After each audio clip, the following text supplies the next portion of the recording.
Hello, नमस्कार दोस्तों। स्वागत है हमारे इस चैनल पर। और आज हम एक अगली वीडियो लेकर आए हैं और इसमें हम देखेंगे, ये इंग्लिश लिटरेचर से है।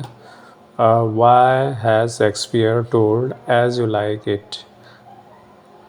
तो इस तरह से एज़ यू लाइक इट मतलब ये टाइटल है। तो ये एक प्ले है और इसमें शेक्सपियर कैसे बताया हुआ है कि एज़ यू लाइक इट मतलब जैसा सोचते हैं वैसा होगा। ये ऑब्वियसली क्लियर बता रहा है। तो चलिए आइए देखते हैं उसका सॉल्यूशन है, उसका आंसर है the title of the play is so much floatingly wait.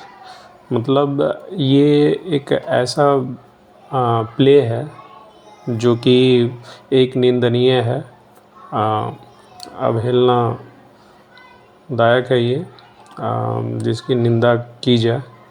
Without any obvious point that it choice has evoked much research and fanciful conjecture. मतलब ये पूरा उतना क्लियर नहीं है और यह एक अनुमान के तौर पे यह इसे समझा जा सकता है। इस पे क्रिस्टल क्लियर नहीं इस प्ले में बताता है। Some trace it is line in Lodge address to the gentleman readers prefix to his Rosalind. मतलब एक लॉज में रह रहे जेंटलमैन को बताया जा रहा है कि इसमें जो है हमारा किस तरह से ओपिनियन है वो शेक्सपियर जी पूछते हैं और बताते हैं। और रोसालिंड जो है इस चीज़ को बोल रहे हैं। और if you like it so and yet I will be yours in duty if you be mine in favour. मतलब जैसा आप सोचते हैं वो उस तरह से आपके फेवर में होगा, वो आपकी मर्ज़ी है। And eco of this is found in the epilogue of the play. मतलब इसमें ये बताया गया है, यह एक कहा गया है उपहास वाली जो बात है, कमेंटेबल ये एक तरह से प्ले है। तो epilogue of the play I charge you.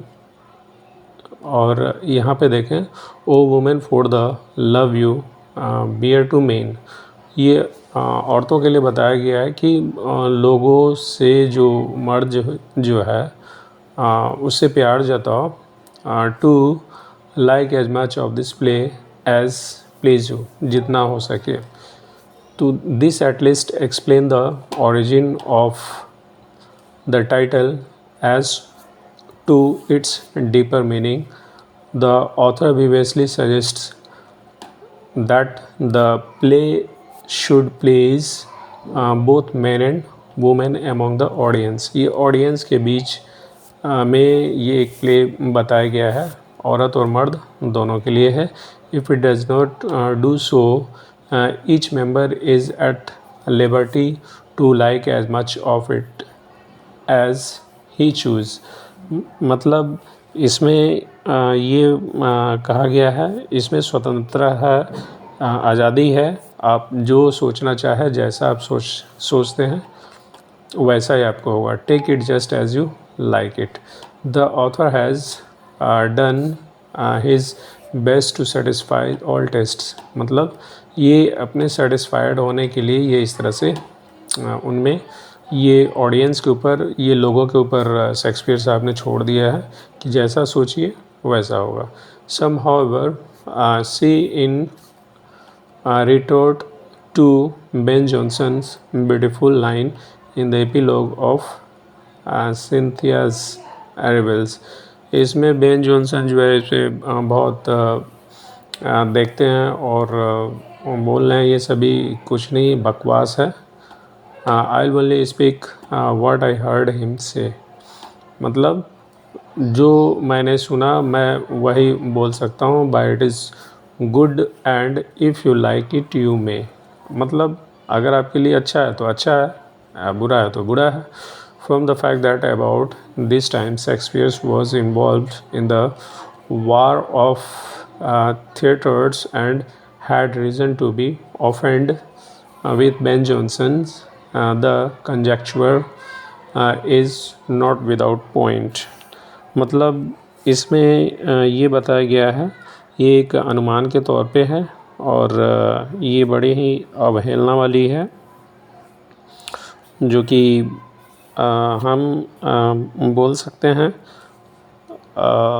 जितनी इसकी निंदा करें वो निंदनीय है, कोई इसमें पॉइंट नहीं है। The German Ulrici suggest that in this play Shakespeare allowed every characters to act as they please, मतलब सभी कैरेक्टर जैसा आप चाहते हैं वैसा आप कर सकते हैं। As the title finally we have Bernard Shaw's opinion the play being romantic nonsense, और बर्नार्ड जो शोज़ ये बताते हैं कि ये एक